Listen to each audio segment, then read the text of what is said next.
ভাঙচুর করা হয়েছে বসতঘর, ছড়িয়ে ছিটিয়ে আছে আসবাবপত্র সহ সবকিছু। খোলা আকাশের নিচে দিন কাটছে কয়েকটি পরিবারের। এ অবস্থা নেত্রকোনার পূর্বধলা উপজেলার ঝালসুকা বাজার সংলগ্ন রেললাইনের পাশের খাস জমিতে গড়ে ওঠা হরিদাসপল্লীতে।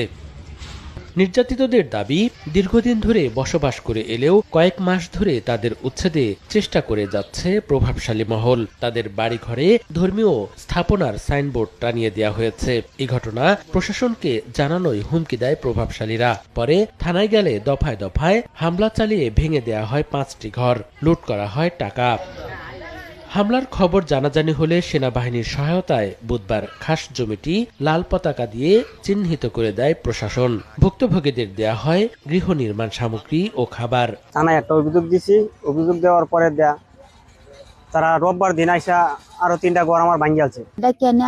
মারতাছে আমার হাজবেন্ডে, বাদে আমি গেছি হিরানি লাগিন, বাদে আমারও মারছে। তারা মাদ্রাসা করবো এই কারণে তারা এটা শুরু করছে আর কি। তারা বলছে এই জায়গাটা তারা এতদিন দেয়া গেছে, এমনিতেই তারা বলতেছে না তারা সরকারি জায়গায় থাকে। হামলার ঘটনায় 5 জনের নামে মামলা করেছেন ভুক্তভোগীরা।